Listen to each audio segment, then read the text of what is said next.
Hi everyone and welcome back to my channel.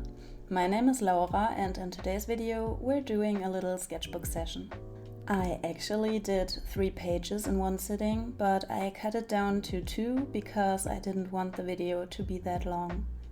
But part 2 will be coming next week and I really like how that page came out in particular.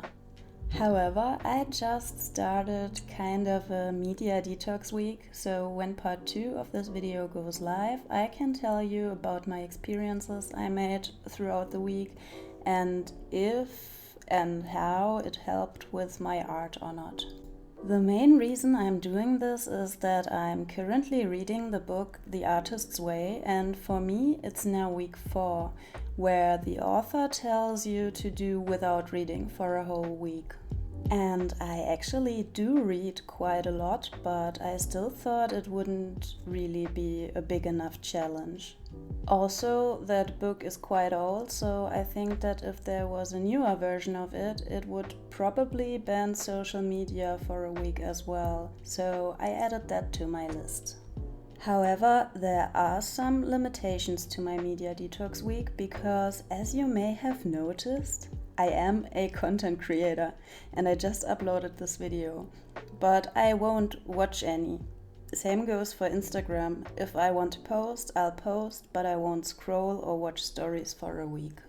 And since I just joined Mark Brunet's art school for digital artists, I'll allow myself the stuff that's on my weekly study schedule because I don't want to fall behind so early, or actually at all. But no YouTube, no Instagram or any other social media platforms, no television, no radio, no reading and no gaming. Just ambient music and drawing or whatever I'm going to do. Fortunately, I'm not really prone to doom scrolling, even though money will have a very hard time not to show me hundreds of reels and shorts all the time. I am prone to binge watching YouTube though, so that will be hard. And gaming, of course. I'm gonna miss gaming so much. So this is day 1 of this challenge, and even though I want to allow myself looking up references, I decided to start with drawing from life. I have to admit I'm not doing that a lot lately, even though it's great practice for observation. However, I started the sketchbook session by drawing Henry, which was a very bad idea and resulted in the crappiest sketches ever. But the more I warmed up, the better it went. I gave up on drawing Henry pretty quickly though, he just didn't stop moving.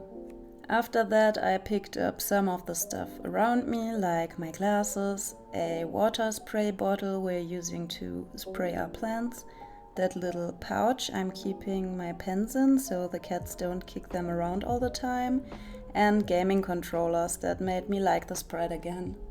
No, it's by far not the most beautiful spread I ever made, but it's important to remind myself that showing up is enough sometimes and will eventually lead to improvement. I had nothing else to do anyway, so I would just take my time, and as I mentioned in the beginning of this video, the page I created after the spread turned out super cute. Honestly, I'm a little sad that I cut it out of this video on the one hand, but on the other hand, it'll get its own video. And this one is a realistic view on sketching instead of the social media ready, super polished spreads we're confronted with all the time.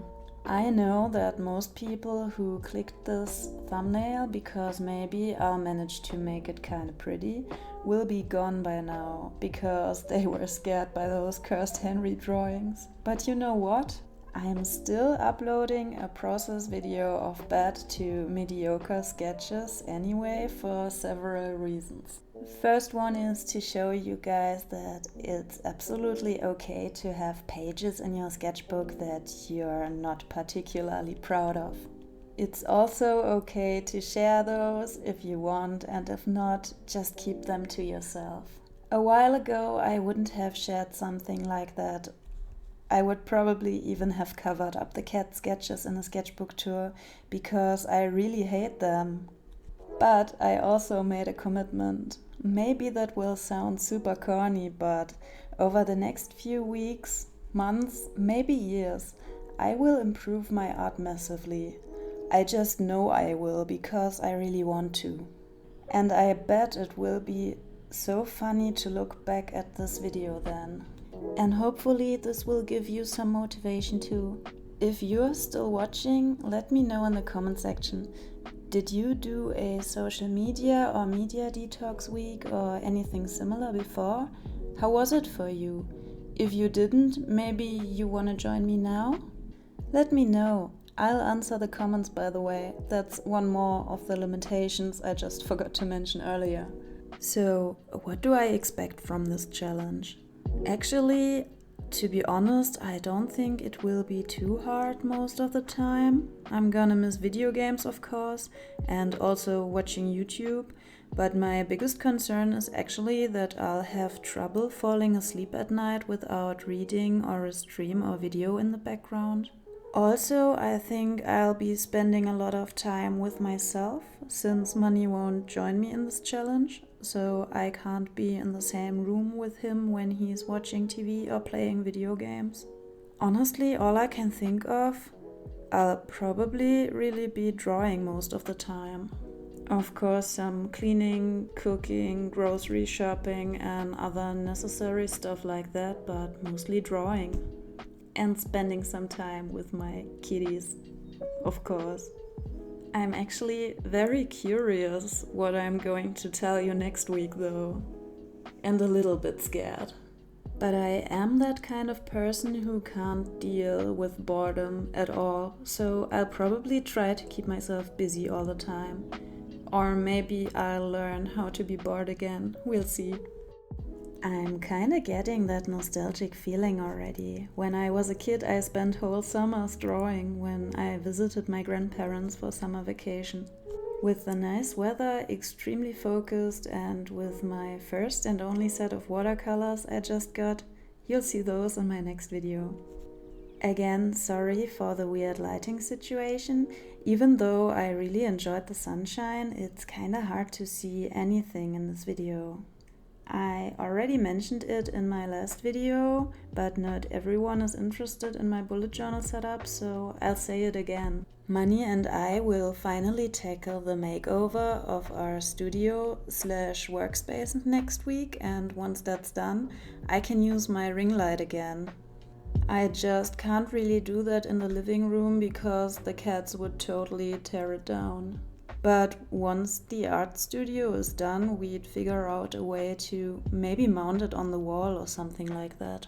But if you're interested in seeing some snippets of the makeover, let me know.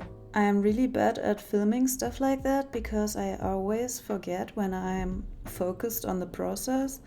But if there's any interest, I try to do it. It will be a lot of work though, because the room is completely cluttered with boxes and other stuff. We want to paint the walls. There's a little pass-through between the room and the kitchen we want to close or at least conceal. We don't really have the greatest desks in there yet, and we'll also need some shelves. So that video will take quite a while to make. But anyway, let me know your thoughts. Yes, and we're also almost done with the spread, and I actually like how the gaming controllers turned out. They have also been fun to draw, so I'd recommend it. If you have a gaming console, get one of those bad boys and draw it from different angles. And in the end, I'm making the spread prettier and less boring by adding some color and also highlighting the sketches I like the most, which are, you guessed it, the gaming controllers. So I hope you enjoyed this, again, rambly kind of video, and if you did, please give it a thumbs up and consider subscribing to my channel for more art content. See you guys in a week when we're talking experiences, so I'm looking forward to that. Thank you so much for watching till the end and have a wonderful rest of your day.